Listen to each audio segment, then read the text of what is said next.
ए b c. B मतलब magnetic field, c मतलब current, तो ए जो बच गया वो क्या है, फोर्स।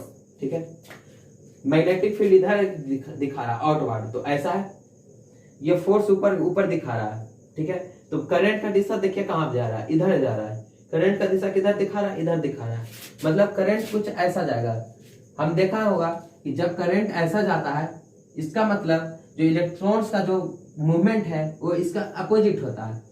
इलेक्ट्रॉन्स का जो मूवमेंट है वो अपोजिट होता है। आज हम स्टार्ट करने जा रहे हैं क्लास 11 केमिस्ट्री का चैप्टर नंबर 2, तो जिसका नाम है स्ट्रक्चर ऑफ एटम। तो इसमें हम क्या क्या पढ़ेंगे, तब स्टार्टिंग करेंगे डिस्कवरी ऑफ एटम से, फिर उसके बाद डिस्कवरीज ऑफ सब एटॉमिक पार्टिकल्स के बारे में जानेंगे, फिर उसके बाद क्या क्या पढ़ेंगे, सब साइंटिस्ट के थ्योरी जानेंगे। जैसे पहला था मैक्सवेल इलेक्ट्रोमैग्नेटिक थ्योरी देखेंगे। ठीक है, फिर उसके बाद उससे रिलेटेड कुछ देखेंगे, जैसे डी ब्रोगली का सिद्धांत देखेंगे, फिर प्लैंक्स कांस्टेंट देखेंगे, ये सब देखेंगे। तो चलिए, आज का वीडियो बहुत ही इंटरेस्टिंग होने वाला है, इसलिए हमारे वीडियो को अंत तक देखते रहें। तो वीडियो स्टार्ट करने से पहले हमारे चैनल को सब्सक्राइब कर दें, वीडियो पसंद आता है तो लाइक कर दें, और हो सके तो दोस्तों के साथ शेयर कर दें। तो चलिए, आज का वीडियो हम स्टार्ट करने जा रहे हैं। तो स्टार्ट करने जा रहे हैं structure of atom. Structure of atom. तो बात स्टार्ट होती है एक ग्रीक फिलोसफर से जिनका नाम था डेमोक्रिटस। तो उन्होंने बताया था कि यदि कोई मैटर को यदि काटते जाएं, फिर उसको काटते जाएं, उसको फिर काटते जाएं, काटते जाएं, फिर काटते जाएं, तो एक ऐसा टाइम आएगा कि उसको काट नहीं सकते हम। जैसे हमने एक कागज को लिया, उसको काटता गया, फिर उसको फिर काटता गया, फिर उसको काटता गया, एक ऐसा टाइम आएगा कि हम उसको काट नहीं सकते हैं। तो ऐसा टाइम आया जिसमें हम उसको काट नहीं सकते हैं, तो उसी को उन्होंने एक नाम दिया था एटमॉस, कि इसको आप फर्दर डिवाइड नहीं किया जा सकता है। इनको उन्होंने क्या नाम दिया था, एटमॉस का नाम दिया था। अब बात करते हैं डाल्टन एटॉमिक थ्योरी, जो कि कब का है, 1808 का। तो डाल्टन ने किनका हेल्प लिया था, ग्रीक फिलोसफर डेमोक्रिटस का हेल्प लेकर उन्होंने बताया, जो एटमॉस का नाम दिए थे ग्रीक फिलोसफर, जिसका नाम था, जिसका मतलब था अनकट और अनडिविजिबल। अनडिविजिबल, इसका हेल्प लेकर इन्होंने ये एटमॉस का नाम क्या चेंज कर दिया, एटम। एटम दे दिया इसका नाम, और बताया कि it is that particle which neither be created nor be destroyed. मतलब वो पार्टिकल को हम ना बना सकते हैं ना तो डिस्ट्रॉय कर सकते हैं। ठीक है, तो इनके हम कुछ मेरिट्स के बारे में जान लेते हैं और कुछ डिमेरिट्स के बारे में जान लेते हैं। तो मेरिट्स इनका क्या था, able to explain the law of conservation of mass, constant proportion and law of multiple proportion. जो कि law of multiple proportion, constant proportion first chapter chemistry का 11th में पढ़ना है। ठीक है, तो ये था constant proportion, law of multiple proportion और law of conservation of mass, जो कि law of conservation of mass 9 से ही पढ़ते आ रहे होंगे। अब इनका डिमेरिट्स के बारे में देखते हैं। तो डिमेरिट्स में हम पहले देखते हैं कि बोले थे कि क्या, कि एटम को डिवाइड नहीं किया जाता, लेकिन अब क्या है, एटम को डिवाइड कर सकते हैं। किसमें किसमें, इलेक्ट्रॉन, प्रोटॉन, न्यूट्रॉन में डिवाइड हो ही रहा है। फिर दूसरा डिमेरिट्स क्या है कि इन्हें नहीं कर पाया कि क्यों ग्लास रड, जो एक ग्लास रड है, उसको जब हम सिल्क के क्लॉथ से रगड़ते हैं तो क्यों चार्ज हो जाता है। ये ग्लास रड और जो सिल्क के क्लॉथ है वो क्यों चार्ज हो जाते हैं, इनका ये एक्सप्लेनेशन नहीं दे पाए। और एक्सप्लेनेशन देते भी कैसे, उस वक्त ना तो इलेक्ट्रॉन का खोज हो चुका था, ना तो प्रोटॉन का खोज हुआ था, ना तो न्यूट्रॉन का खोज हुआ था। तो ये कैसे इसका जवाब दे सकते थे, इसलिए इसमें ये फेल हो चुके थे। ठीक है, तो ये सब का बात आगे करेंगे। तो ऐसा क्यों होता था, क्योंकि ये क्या है, ग्लास रड है, और यहाँ पर हमने एक फायर लिया। तो जब इन दोनों को हम रगड़ते हैं तो इसका जो ग्लास का जो इलेक्ट्रॉन्स होते हैं वो कहाँ चले जाते हैं, ग्लास फर पर चले जाते हैं। ग्लास से कहाँ चले जाते हैं, फर पर।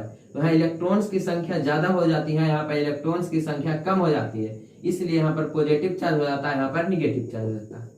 तो ये चीज कैसे पता था, ये डाल्टन, क्योंकि जब तक तो इलेक्ट्रॉन का खोज ही नहीं हुआ था, इसलिए उन्होंने इसका जवाब नहीं दे पाया। आगे बात करते हैं डिस्कवरी ऑफ सब एटॉमिक पार्टिकल्स। तो उसमें सबसे पहले देखेंगे इलेक्ट्रॉन। अब बात करते हैं डिस्कवरी ऑफ इलेक्ट्रॉन की। डिस्कवरी ऑफ इलेक्ट्रॉन, तो ये वीडियो में हम एनसीईआरटी का 11th का हर एक पार्ट को उठाकर इसमें डिस्कशन कर रहे हैं। तो ये नहीं समझिएगा कि कोई पार्ट छूट जाएगा, सब क्लियर हो जाएगा। तो चलिए बात करते हैं डिस्कवरी ऑफ इलेक्ट्रॉन की। तो इनका क्रेडिट किनके पास जाता है, जे जे थॉमसन को। जे जे थॉमसन को। क्यों जाता है? क्योंकि उन्होंने एक डिस्चार्ज ट्यूब में अपना ये एक्सपेरिमेंट परफॉर्म किया था। तो चलिए ये एक्सपेरिमेंट क्या था इसके बारे में हम आज बात करते हैं। एक्सपेरिमेंट की ओर आगे बढ़ते हैं। इसमें हम देख रहे हैं कि ये क्या है, एक डिस्चार्ज ट्यूब है। ये ट्यूब जो दिख रहा है ये क्या है, डिस्चार्ज ट्यूब। यहाँ पर वैक्यूम पंप लगा हुआ है। क्यों लगा हुआ है? क्योंकि इस डिस्चार्ज ट्यूब में जो भी गैसेज हैं उसको निकाल कर यहाँ से निकल जाएगा। ठीक है, तो कहाँ का सर कितना कम किया गया है, 10⁻³ mm ऑफ मर्क्यूरी, यानी 0.001 mm ऑफ Hg। इतना तक इसका प्रेशर कर दिया गया है गैस का। ठीक है, इतना। तो इसमें कोई भी संभावना नहीं है करंट का फ्लो करने का, क्योंकि यहाँ पर हमने प्रेशर कम कर दिया है गैसेस का। ठीक है, इतना हो गया। अब बात करते हैं। ठीक है, तो अब देखते हैं। तो साइंटिस्ट ने देखा, सबसे पहले यहाँ पर एक एमीटर लगा दिया। ठीक है, यहाँ पर क्या लगा दिया, एमीटर लगा दिया। ठीक है, तो जब इस पे करंट हमने हाई वोल्टेज दिया तो उन्होंने क्या देखा कि एमीटर में डिफ्लेक्शन हो रहा है। इसका मतलब ये जो सर्किट है ये पूरा क्लोज सर्किट दिख रहा है, इसमें मतलब करंट फ्लो कर रहा है। लेकिन कैसे कर रहा है, ये तो यहाँ पर ये तो पूरा खाली है, ये तो ओपन सर्किट है। यहाँ से ये तो कोई कनेक्शन नहीं है, लेकिन कैसे ये करंट बहेगा? इसके लिए उन्होंने बहुत सारा ऑब्जर्वेशन किया, देखा कि क्यों ऐसा होता है भाई, यहाँ से यहाँ तक करंट जा रहा है लेकिन यहाँ पर ये ऐसा क्या हो रहा है। ठीक है, तो उन्होंने क्या किया, तो इसके लिए उन्होंने क्या किया, तो उन्होंने एज्यूम किया कि कुछ ना कुछ तो यहाँ से निकल रहा है जो कि एक क्या बना रहा है, क्लोज सर्किट का फॉर्मेशन कर रहा है। तो ऐसा क्या है, तो उन्होंने सबसे पहले यहाँ पर क्या किया, जो कैथोड जो है इस पर उन्होंने यहाँ पर होल्स बना दिए। क्या किए, होल्स बना दिए। ठीक है, होल्स बना दिए। उन्होंने यहाँ पर क्या किया, एक फ्लोरेसेंट मटेरियल का कोटिंग कर दिया जिसका नाम क्या था, जिंक सल्फाइड। ठीक है, जिंक सल्फाइड, ध्यान पूर्वक से सिर्फ समझिए।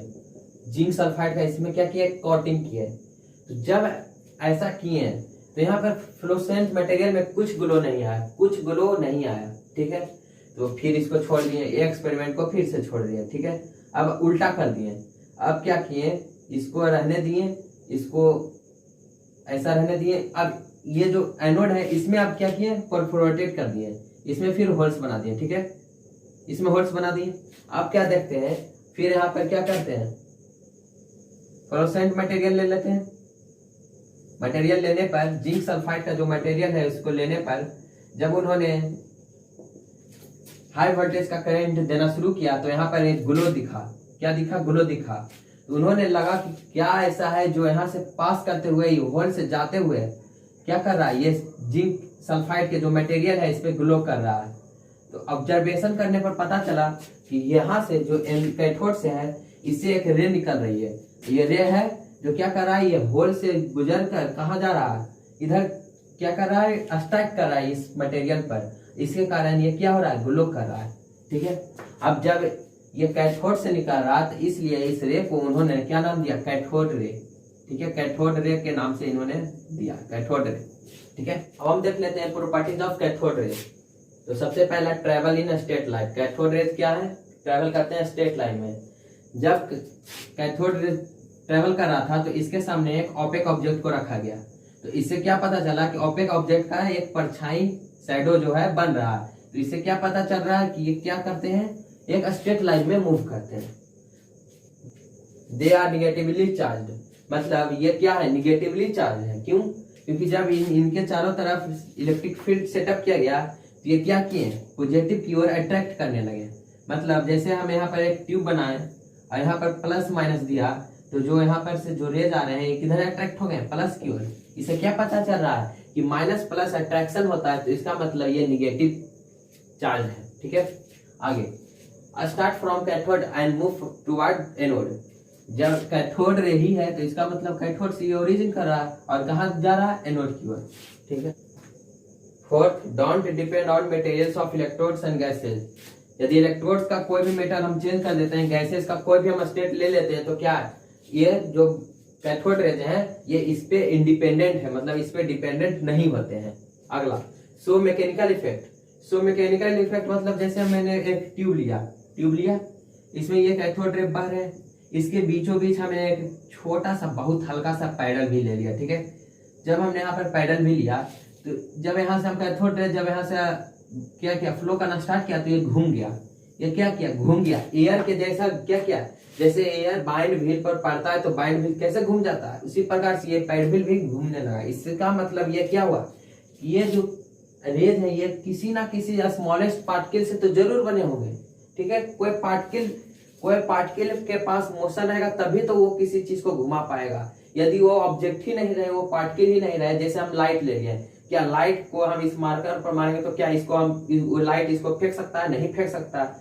लेकिन यही बात कोई ऑब्जेक्ट हम इस पे फेंकेंगे तो शायद इसको हम गिरा सकते हैं, ठीक है। इसका मतलब ये क्या हुआ कि कोई पार्टिकल ही होगा जो इसको क्या करेगा, घुमा सकता है। तो वो पार्टिकल में ही ऐसा एनर्जी है, मोशन है जो इसको घुमा सकता है। तो ये पार्टिकल का उन्होंने क्या नाम दिया? इलेक्ट्रॉन नाम दिया। Made up of charge particles electron, मतलब ये पार्टिकल्स को उन्होंने क्या नाम दिया? इलेक्ट्रॉन का नाम दिया, ठीक है। और यही जो चार्ज पार्टिकल का नाम इलेक्ट्रॉन दिया, यहीं से ये क्या हो जाता है, इलेक्ट्रॉन का डिस्कवरी हो जाता है। Invisible but seen through fluorescent material, जैसा कि पहले हम बता चुके हैं कि फ्लोरोसेंट मटेरियल जब यहाँ पर दिया गया तो जब उस पर हमने ये रेस को जब स्ट्राइक किया ये रे, तो क्या हुआ, यहाँ पर ग्लो करने लगा, जिससे क्या पता चला कि ये जो है ये इनविजिबल नहीं है, लेकिन जब फ्लोरोसेंट मटेरियल पर पड़ेगा तो ये क्या करेगा, ग्लो करने लगेगा। जैसे हम टीवी में देखते हैं, टीवी के जो स्क्रीन होते हैं उसमें फ्लोरोसेंट मटेरियल लगा रहता है, और वो जो ओल्ड टीवी है उसमें जो बड़ा सा जो ऐसे कुछ डिजाइन रहता है, ऐसे कुछ रहता है। तो जो ये ट्यूब है, ट्यूब यहाँ से एक ट्यूब है, तो ये ट्यूब में क्या है, यही चीज का उपयोग किया गया है। Behaviour depends upon the electric field and magnetic field. तो जैसा कि हमने बता चुका कि यदि यहाँ पर हम प्लस देते हैं माइनस देते हैं तो ये किधर अट्रैक्ट कर जाता है, प्लस की ओर, जिससे पता चल रहा है कि नेगेटिवली चार्ज है। और जब यहाँ पर हम मैग्नेटिक फील्ड सेटअप किया, जैसे हम यहाँ पर एक मैग्नेट सेटअप किया, तो इसमें भी इसने डिफ्लेक्शन दिखाया। जैसे कि इसका बात आगे करेंगे जब E/M हम पढ़ेंगे, E/M रेशियो, तब इसका बात हम करेंगे। एक डायग्राम के बेसिस पर हम इसका E/M रेशियो पर देखेंगे, ठीक है। ये क्या रहा, प्रॉपर्टीज ऑफ कैथोड। अब आगे बात करते हैं E/M रेशियो। हम बात करते हैं E/M ratio, charge by mass ratio. तो जे थॉमसन ने एक एक्सपेरिमेंट अंजाम दिया जिसमें से E/M रेशियो का उन्होंने वैल्यू लाया था कितना, 1.758820 इंटू 10⁻11, ठीक है। इतना उन्होंने क्या लाया, कूलम्ब पर केजी, ठीक है। ये उन्होंने क्या लाया, एक्सपेरिमेंट से इतना वैल्यू लाया, E/M रेशियो। तो E/M मतलब E/M, तो E मतलब हो गया चार्ज और M मतलब मास ऑफ इलेक्ट्रॉन, ठीक है। ये इन्होंने कैसे लाया, तो चलिए इसका भी हम बात कर लेते हैं। जैसे एनसीईआरटी में हमारे पास एक फिगर दिया हुआ है, जैसे आप देख सकते हैं यहाँ पर ये एक फिगर दिया हुआ है। तो इस फिगर के मदद से हम समझने की कोशिश करते हैं कि इन्होंने E/M रेशियो कैसे लाया। हमने एक फिगर बना दिया है E/M रेशियो का, थोड़ा सा पुअर पिक्चर है लेकिन समझने के लिए काफी है। तो इसमें हम क्या क्या देखेंगे, यहाँ पर सबसे पहले इसको हम यहाँ से यहाँ हटा देते हैं तो दिखेगा हमारे पास कुछ ऐसा। तो कुछ चेंजिंग है लेकिन सही है कि, तो ये एक क्या है, एक डिस्चार्ज ट्यूब है बना हुआ, ठीक है, डिस्चार्ज ट्यूब। इसमें क्या देखते हैं, ये कोटिंग किया हुआ है फ्लोरोसेंट मटेरियल से, ठीक है, वही वाला, तो वही फ्लोरोसेंट मटेरियल से क्या है, कोटिंग किया हुआ है, ठीक है, इतना, ठीक है। अब यहाँ पर देखते हैं, ये कैथोड है। इसके पहले कुछ अलग तरीका का लिया गया था कैथोड, कुछ ऐसा स्ट्रिप के जैसा, लेकिन इस बार कैसा लिया गया है, सर्कुलर स्ट्रिप के जैसा लिया गया है कैथोड और एनोड। तो यहाँ पर ये निगेटिव और ये पॉजिटिव, ठीक है। यहाँ पर हम क्या देखेंगे, उसी प्रकार से कैथोड रेज आएंगे, यहाँ पर होल कर दिया, ठीक है, होल कर दिया ताकि यहाँ से कैथोड पार कर सके। तो यहाँ से कैथोड रेज आएंगे, तो ये होल के द्वारा क्या होगा, ऐसे निकलेगा, ठीक है। अब यहाँ पर, ठीक है, ऐसे गया। अभी हम फिलहाल मानते हैं कि यहाँ से यहाँ तक आया, ठीक है, यहाँ तक, कहाँ तक, यहाँ तक। अभी यहाँ तक हम हटा देते हैं, मान लेते हैं कि ये मैग्नेट अभी नहीं है, ये मैग्नेट क्या है, नहीं है, सिर्फ ये पॉजिटिव और ये निगेटिव। यहाँ पर इलेक्ट्रिक फील्ड जनरेट किया गया है, इलेक्ट्रिक फील्ड जनरेट किया गया है, यहाँ पर ये मैग्नेट का अस्तित्व यहाँ पर नहीं है। तो जब यहाँ पर पॉजिटिव निगेटिव रहेगा तो ये क्या है, निगेटिव है, तो किधर अट्रैक्ट करेगा, पॉजिटिव की ओर। तो कुछ मुड़ कर कैसे हो जाएगा, ये घूम कर थोड़ा सा ऐसा हो जाएगा, ऐसा, ठीक है, ऐसा अट्रैक्ट करेगा वहां पर। तो तो यहाँ पर ये बता देगा, यहाँ पर स्ट्राइक कर देगा तो यहाँ पर ग्लो हो जाएगा, पता चल गया कि यहाँ पर।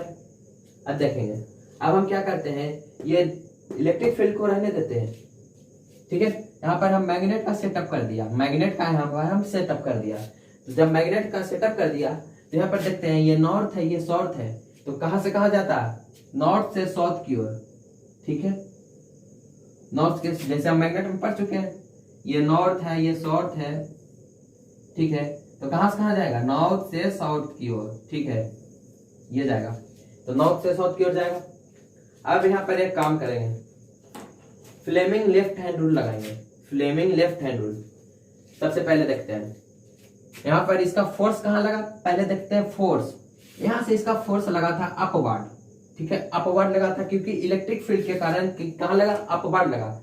तो फोर्स सबसे पहले फ्लेमिंग लेफ्ट हैंड रूल लगेंगे। अब देखते हैं मैग्नेटिक फील्ड किधर जा रहा है, इधर, ठीक है, इधर आ रहा, आउटवर्ड आ रहा है ऐसा, और ये फोर्स कहाँ है, ऊपर। पहले इसको देख लेते हैं, a b c, a b c, b मतलब मैग्नेटिक फील्ड, सी मतलब करंट, तो ए जो बच गया वो क्या है, फोर्स, ठीक है। मैग्नेटिक फील्ड इधर दिखा रहा है आउटवर्ड, तो ऐसा है, ये फोर्स ऊपर ऊपर दिखा रहा है, ठीक है। तो करंट का दिशा देखिए कहां जा रहा है, इधर जा रहा है, करंट का दिशा किधर दिखा रहा है, इधर दिखा रहा है, मतलब करंट कुछ ऐसा जाएगा। हम देखा होगा कि जब करंट ऐसा जाता है, इसका मतलब जो इलेक्ट्रॉन्स का जो मूवमेंट है वो इसका अपोजिट होता है, इलेक्ट्रॉन्स का जो मूवमेंट है वो अपोजिट होता है। तो देखिए इलेक्ट्रॉन्स तो जो करंट तो इधर ये डायरेक्शन में बता रहा है, लेकिन हम जब देखेंगे तो इलेक्ट्रॉन्स किधर दिखाएगा, इधर दिखाएगा, ठीक है, इधर, मतलब ये कुछ ऐसा बह रहा है, ऐसा फ्लो कर रहा है, ठीक है। जितना ज्यादा हम मैग्नेट का क्या करेंगे, इंटेंसिटी बढ़ाते जाएंगे, जितना पावरफुल करते जाएंगे, वो ऐसा जो है धीरे धीरे करते करते सीधा हो जाएगा। जितना ज्यादा पावरफुल लेंगे उतना सीधा हो जाएगा, क्योंकि इसका फ्लेमिंग लेफ्ट हैंड रूल, ठीक है। तो इससे हमने क्या दिखा, ये सीधा हो गया। तो अब बोलेंगे कि ये सीधा क्यों हुआ, क्योंकि फ्लेमिंग लेफ्ट हैंड रूल में हम देखे हैं कि हर कोई क्या होता है, एक परपेंडिकुलर टू ईच अदर होता है। तो इसमें भी हम इसको परपेंडिकुलर टू ईच अदर लेना होगा। इसमें हम देखेंगे ऐसे लिए थे, ठीक है। तो ये परपेंडिकुलर इसके है, इसके ये परपेंडिकुलर है, तो ये भी तो परपेंडिकुलर लेना चाहिए। तो परपेंडिकुलर मतलब ये ऐसा जाएगा, हॉरिजॉन्टली जाएगा, तब तो परपेंडिकुलर होगा। तो ये मतलब कुछ ऐसा गया, तो कुछ यहाँ पर स्ट्राइक किया इसका, ठीक है, ये इतना समझ गए। अब देखते हैं, अब इस पोर्शन को हम उठाते हैं यहाँ पर, ठीक है। तो जब इस पोर्शन को हम उठाएंगे तो कुछ इसका ऐसा बनेगा, यह देखिए ऐसा बना, ये बाई, ये एक्स, ठीक है। मान लेते हैं कि v वेलोसिटी से ये जा रहा है, कितना वेलोसिटी से, v वेलोसिटी से। टाइम यहाँ पर हम ले लेते हैं t, इतना हो गया। जब यहाँ पर हम प्रोजेक्टाइल मोशन का उपयोग करेंगे तो यहाँ पर से हमका रिजल्ट आ जाएगा E by M equal to 2 by E बटा एक्स स्क्वायर बी स्क्वायर, इतना हमारे पास रिजल्ट आ गया, ठीक है। अब देखेंगे ये जो वैल्यूज हमारे पास बाई ई एक्स भी है, ये चारों क्या है, नॉन वैल्यूज हैं, ठीक है। एक्सपेरिमेंटली हम इस वैल्यूज को निकाल सकते हैं। जैसे एक्सपेरिमेंट में हमने 10 मीटर का ये ले लिया तो 5 मीटर उठा, तो ये डिस्टेंस हमको मालूम, ये डिस्टेंस भी मालूम हो जाएगा। फिर टाइम कितना सेकेंड में ये स्ट्राइक किया, ये सब जब मालूम हुआ तो इससे जो हमारे पास रिजल्ट आया वो यही रिजल्ट आया जो हमने बताया था, 1.75822 इंटू 10⁻11, ठीक है। यही रिजल्ट आया था EYM का, जो उन्होंने जे थॉमसन ने लाया था, ठीक है, इतना लाया था। तो जे थॉमसन ने कितना दिया EYM रेशियो, 1.75882, ठीक है, 0 इंटू 10⁻11, ठीक है। अब देखते हैं, अब एक साइंटिस्ट है जिनका नाम है R.A. मिल्कन, ठीक है, जिसका नाम था वाइल्ड ड्रॉप एक्सपेरिमेंट, ठीक है।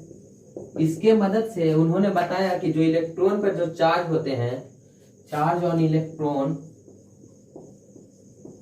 Is equal to -1.6 into 10⁻⁻19 coulomb.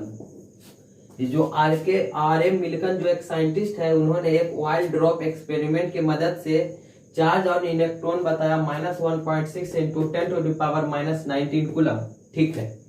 यहाँ पर से हम देखें E/m रेशियो, तो E/m मतलब क्या हुआ, charge of electron by charge of mass of electron, ठीक है, इलेक्ट्रॉन इसका 2 था 1.75882 इंटू 10⁻11, ठीक है।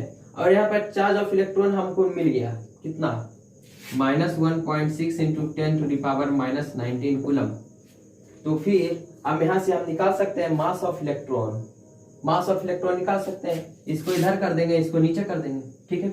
इससे हमको मास ऑफ इलेक्ट्रॉन निकल जाएगा, मास ऑफ इलेक्ट्रॉन क्या हुआ, निकल जाएगा। तो इसका मास ऑफ इलेक्ट्रॉन कितना जाएगा, 9.1 इंटू 10⁻31 kg, ठीक है। तो आप करके देख सकते हैं इसका वैल्यू कितना आएगा, एग्जैक्ट आएगा 9.1 इंटू 10⁻31 kg। अब बात करते हैं डिस्कवरी ऑफ प्रोटॉन की, डिस्कवरी ऑफ प्रोटॉन, इसका क्रेडिट किनको जाता है, ई गोल्डस्टीन को, ठीक है, अस्टीन को जाता। इन्होंने क्या किया था, सेम काम किया था, एक क्या लिया था, डिस्चार्ज ट्यूब लिया था, उसमें भी वही एक्सपेरिमेंट किया था, सेम एक्सपेरिमेंट होगा। तो चलिए हम इसका फिगर डायग्राम बनाते हैं और आपको समझाते हैं, ठीक है। तो सेम चीज लिया, यहाँ पर ये बन गया क्या, वैक्यूम पंप बन गया। यहाँ पर जो इसका प्रेशर कर दिया गया है उसको बढ़ाकर 10⁻⁻1 mm ऑफ Hg कर दिया गया, ठीक है, ऑफ Hg मर्क्यूरी, मतलब 0.1 mm, ठीक है, इतना कर दिया गया। इसका मतलब कुछ इसमें कंसंट्रेशन ऑफ गैसेज क्या होगा, पहले के मुकाबले क्या होगा, बढ़ गया, ठीक है, बढ़ गया। अब देखते हैं सेम फंक्शन इसमें भी होगा, क्या होगा, करंट देंगे, यहां से हम क्या होगा, कैथोड रेज बहना शुरू हो जाएंगे, फ्लोज करना स्टार्ट हो जाएगा, फ्लोज करना स्टार्ट हो जाएगा, क्योंकि यहाँ पर कंसंट्रेशन ऑफ गैसेज ज्यादा है, कंसंट्रेशन ऑफ गैसेज क्या है, ज्यादा है। और ये जो इलेक्ट्रॉन्स हैं, अभी दिखाते हैं, ये जो यहाँ पर क्या हुआ, इमिशन ऑफ कैथोड रेज। तो कैथोड रेज क्या है, बंडल ऑफ क्या है, इलेक्ट्रॉन्स है। तो इलेक्ट्रॉन जब इतना स्पीड, हाई स्पीड से जब आएंगे, जब ये आइटम से टकराएंगे, ये सब जो क्या होगा, टकराएंगे ये सब गैसेस आइटम से, तो क्या होगा, इतना स्पीड से जब टकराने पर यहाँ पर बोम्बार्डमेंट के कारण यहाँ पर जो इलेक्ट्रॉन जो होते हैं इसके एक्सटर्नल गैसेस के, वो क्या होते हैं, बाहर आ जाते हैं, निकल जाते हैं, एग्जर्ट कर जाते हैं इसका इलेक्ट्रॉन्स बाहरी। तो जिसके कारण बाहर का जो इलेक्ट्रॉन्स है वो कम जाता है, जिसके कारण इसमें पॉजिटिव चार्ज आ जाता है, पॉजिटिव चार्ज आता है, ठीक है। क्या गया, पॉजिटिव चार्ज। जब इस पे इलेक्ट्रॉन हाई स्पीड से पड़ा, तो इससे क्या कारण, जो इसमें जो इलेक्ट्रॉन्स है वो एग्जर्ट कर गए, जिसके कारण यहाँ पर पॉजिटिव चार्ज का फॉर्मेशन हो गया। अब जब इसमें पॉजिटिव चार्ज का फॉर्मेशन हो गया, अब जानते हैं कि पॉजिटिव है तो किधर जाएगा, निगेटिव की ओर जाएगा। तो निगेटिव किधर है, निगेटिव ये है, इसका मतलब ये पॉजिटिव किधर जाएगा, इसकी इधर बहता चला जाएगा।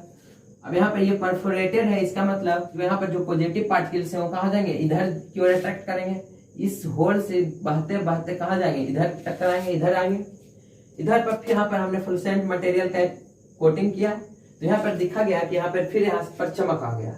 इसका मतलब इस बात ऐसा प्रतीत हो रहा है, ये ओरिजिनेट तो हो रहा है कैथोड से, लेकिन प्रतीत हो रहा है कि एनोड से होता हुआ ये आ रहा है और यहाँ तक आ रहा है, मतलब एनोड से कैथोड की ओर होता हुआ आ रहा है। लेकिन असल में क्या हो रहा है, कैथोड से जा रहा है, लेकिन कैथोड से ओरिजिनेट हो रहा है, लेकिन क्या ये एनोड से असल में क्या दिख रहा है कि एनोड से आ रहा है और कैथोड की ओर जा रहा है।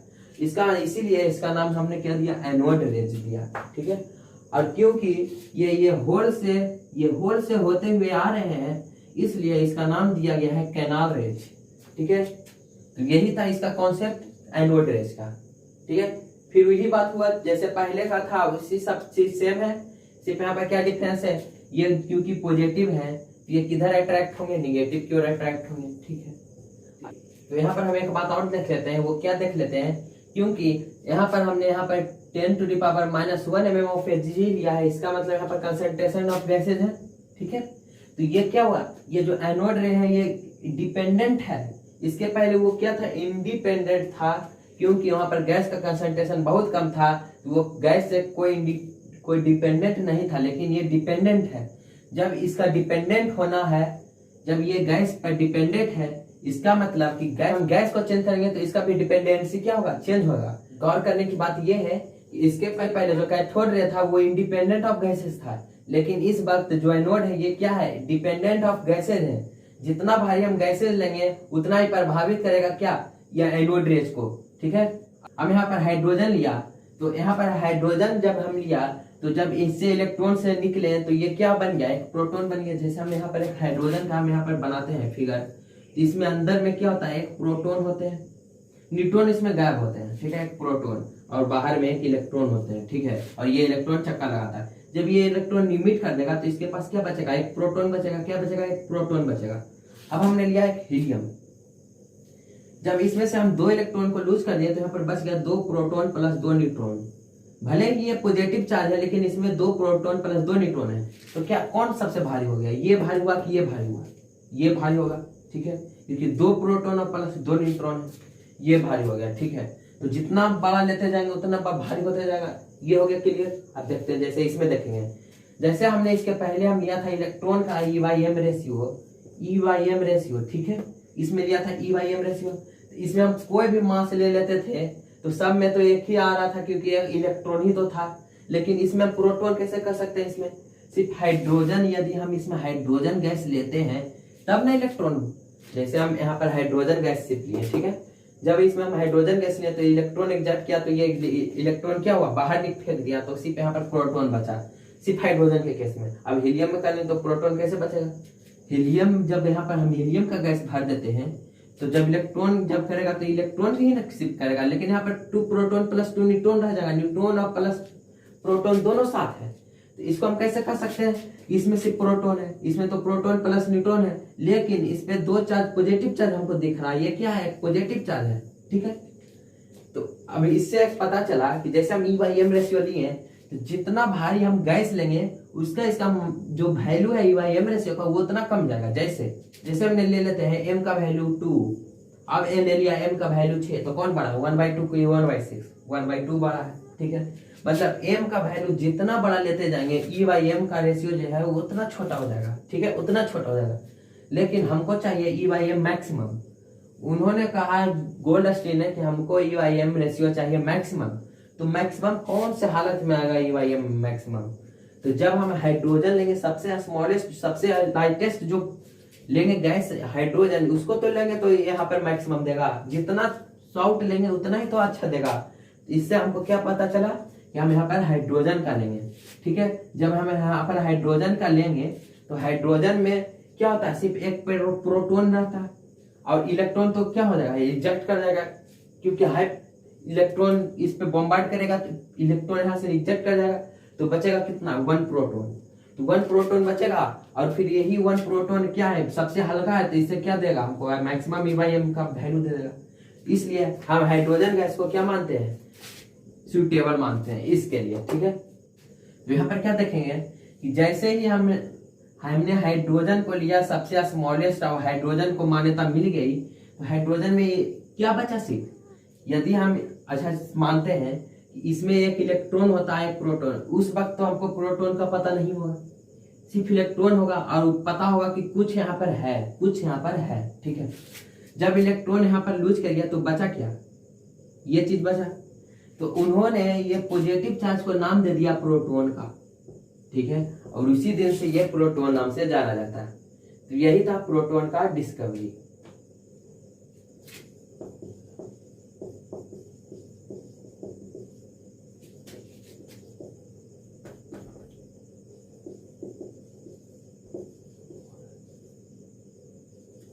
स्ट्रक्चर ऑफ एटम में प्लम पुडिंग मॉडल या रेजिंग पुडिंग मॉडल, तो इसको एक और नाम से जानते हैं बटर मिलन।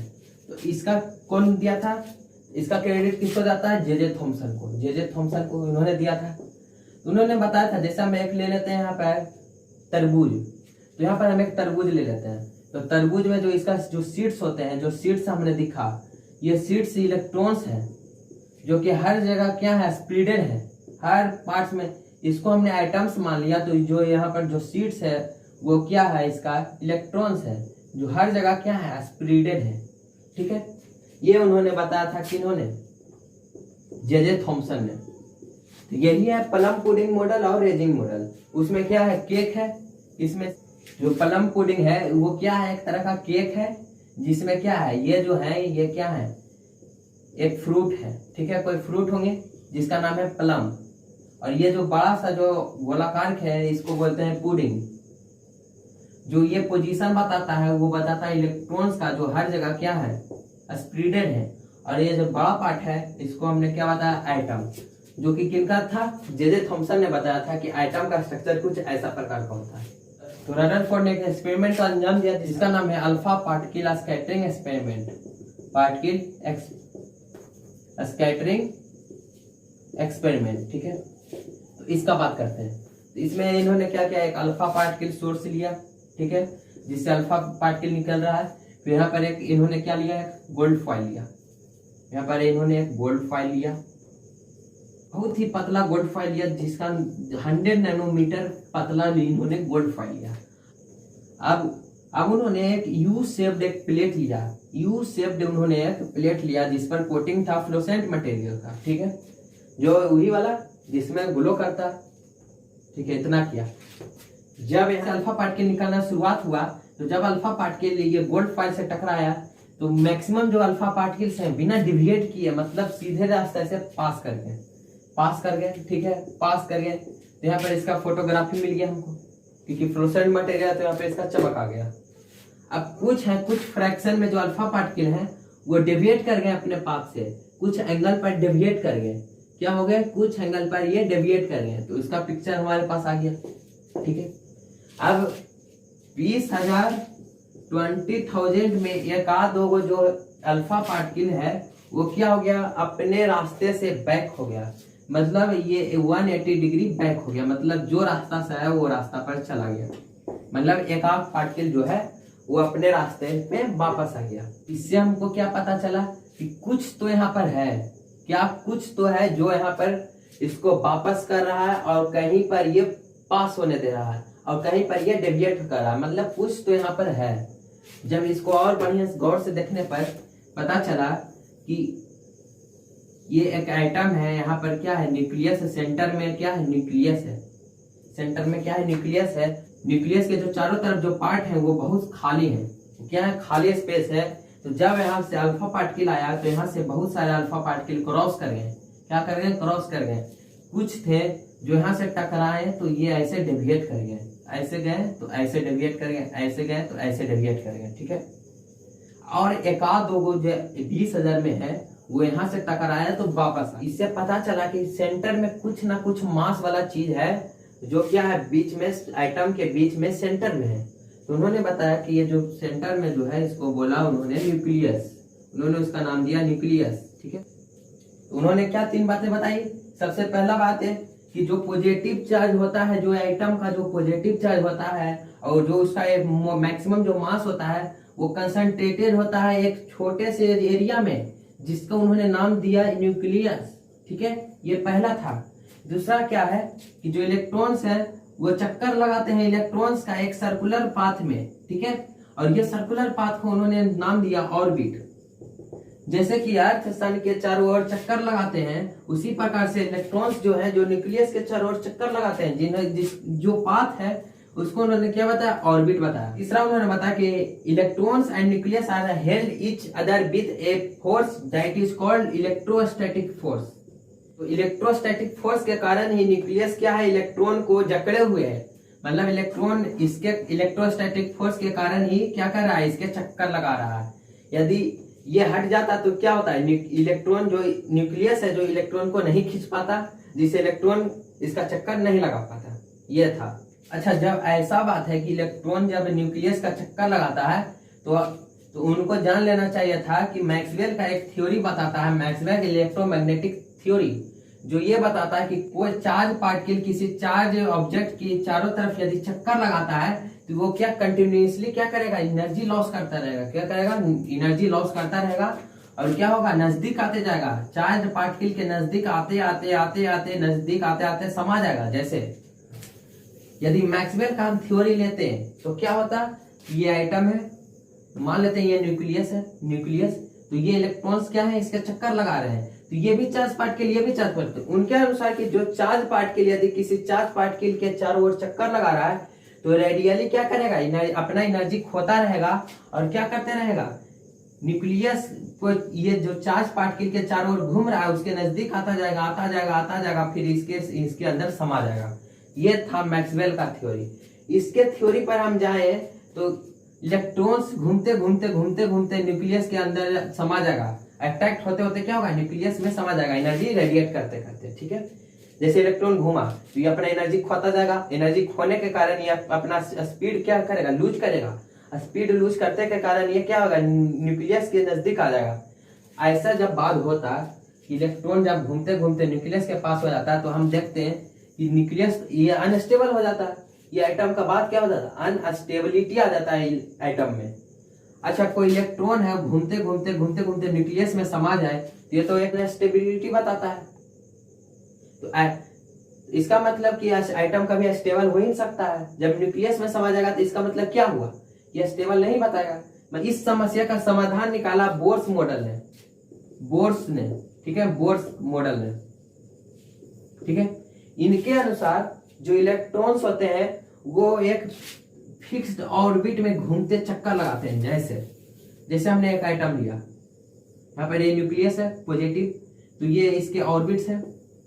तो बोर मॉडल के अनुसार जो बाहरी जो कक्षा में जो इलेक्ट्रॉन्स घूमते हैं उनके पास ज्यादा एनर्जी होती है। बोर मॉडल ऑफ आइटम के अनुसार इलेक्ट्रॉन अपने फिक्स्ड ऑर्बिट में घूमते रहेंगे जब तक, यदि उनको ये ऑर्बिट में आना है तो इनको एनर्जी रेडिएट करना होगा।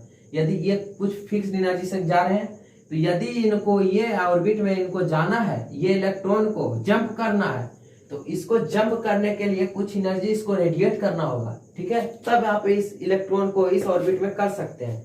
तो इसका मतलब यदि हम यहाँ पर एनर्जी E1 ले लेते हैं, ठीक है, और ये एनर्जी E2 ले लेते हैं, तो एनर्जी रेडिएट बराबर कितना हो गया, रेडिएट एनर्जी बराबर हो गया E1 माइनस E2।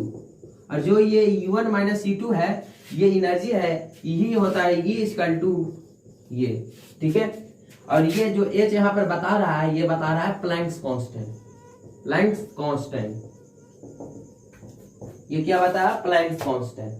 ठीक है, तो हमने क्या देखा कि बोर ने इस समस्या को समाधान निकाल दिया। उन्होंने क्या कहा कि इलेक्ट्रॉन अपने फिक्स्ड ऑर्बिट में घूमते रहते हैं, लेकिन यदि उनको ये ऑर्बिट से ये ऑर्बिट में यदि जंप करना है तो इसको कुछ एनर्जी रेडिएट करना होगा, यदि बाहर निकालना होगा तभी जाकर आप इस ऑर्बिट में दाखिल ले सकते हैं। ये था इनका ये। और लेकिन मैक्सवेल थ्योरी के अनुसार क्या कह रहा था कि जो चार्ज पार्टिकल है घूमते घूमते घूमते घूमते न्यूक्लियस में समा जाएगा। ठीक है, इतना तो हो गया, इसका समाधान निकल गया। लेकिन वो मैक्सवेल का थ्योरी का क्या है, जो उन्होंने बताया था कि कोई चार्ज पार्टिकल किसी चार्ज पार्टिकल के चारों ओर चक्कर लगाता है तो धीरे धीरे समा जाएगा न्यूक्लियस में। तो उसका समाधान निकाला डी ब्रॉगली ने। ठीक है, उसका नाम था क्या, डी ब्रॉगली। तो ये ब्रॉगली के अनुसार जो इलेक्ट्रॉन्स होते हैं वो वेव नेचर शो करते हैं। वो क्या करते हैं, वेव नेचर। ये कंफ्यूजन वाला बात है, लेकिन अभी इसको थोड़ा सा समझ लेते हैं। ठीक है, तो सब हम क्या क्या देखें, सबसे पहले कि मैक्सवेल का जो थ्योरी बोलता है वो बोलता है कि जो इलेक्ट्रॉन्स हैं वो क्या करेंगे, जैसे कोई चार्ज पार्टिकल है, यदि कोई चार्ज पार्टिकल की ओर चक्कर लगाता है तो धीरे धीरे एनर्जी रेडिएट करते करते न्यूक्लियस में समा जाएगा। लेकिन ये बात आइटम के लिए क्या थी, अनस्टेबिलिटी की बात बता रही थी, तो इसको हम अभी छोड़ दिए। तो इसका समाधान निकाला बोर मॉडल ने। वो इलेक्ट्रॉन का अलग से व्याख्या किया कि जो इलेक्ट्रॉन, उन्होंने क्या बताया कि जो हर ऑर्बिट का एक अपना ही एनर्जी बैंड होता है। जब इलेक्ट्रॉन ये ऑर्बिट में छलांग मारता है तो ये अब कुछ एनर्जी लूज कर देता है। ये बताया किसने, बोर मॉडल ने। ठीक है, लेकिन जो डी ब्रॉगली थे उन्होंने कुछ और ही बताया था। उन्होंने क्या बताया था कि जो इलेक्ट्रॉन्स हैं वो वेव नेचर शो करते हैं। क्या करते हैं, वेव नेचर शो करते हैं। तो उनके अनुसार, डी ब्रॉगली के अनुसार, उन्होंने प्रूफ भी, साबित भी कर दिया कि इलेक्ट्रॉन का वेव लेंथ कितना होता है। तो चलिए वेव लेंथ देख लेते हैं। तो उन्होंने बताया कि इलेक्ट्रॉन जब वेव के नेचर शो करते हैं तो उनका जो वेव लेंथ होता है वो होता है प्लैंक कांस्टेंट को यदि उनके मोमेंटम से डिवाइड कर दें, प्लैंक कांस्टेंट बाई मोमेंटम से डिवाइड कर दे, इलेक्ट्रॉन का वेवलेंथ है जो ज्ञात हो जाएगा। तो इलेक्ट्रॉन वेवलेंथ को निकालने के लिए प्लाइंग कांस्टेंट बाय मोमेंटम कर देंगे तो क्या हो जाएगा, इलेक्ट्रॉन का जो है वेवलेंथ निकल जाएगा। तो ये डी ब्रोगली क्या बताया था कि इलेक्ट्रॉन क्या है, यहाँ पर वेव नेचर शो करता है, ये ठीक है। लेकिन अभी ये पढ़ना नहीं है ये डी ब्रोगली का, इसलिए हम इसको छोड़ रहे हैं। सिर्फ इतना ही है कि बताया था क्या प्लाइंग, यहाँ पर मैक्सवेल का थ्योरी क्या बताया था कि कोई चार्ज पार्टिकल यदि चार्ज पार्टिकल के चारों चक्का लगाता है तो एनर्जी रेडिएट करते करते करते करते न्यूक्लियस में समा जाएगा। लेकिन ये बात एटम के लिए अनस्टेबिलिटी थी, तो इसका समाधान निकाला किसने, बोर्स एटॉमिक मॉडल है। उन्होंने बताया कि हर फिक्स ऑर्बिट का अपना एनर्जी लेवल होता है। जब ये इस एनर्जी लेवल ये ऑर्बिट से ये ऑर्बिट में जंप करेंगे तो ये कुछ एनर्जी लूज करेंगे, और जो एनर्जी जो लूज करेंगे उसको इन्होंने E बराबर इतना के बराबर इन्होंने लिख दिया, जिसका एच का मतलब होता है प्लैंक्स कांस्टेंट। आज के वीडियो में बस इतना ही।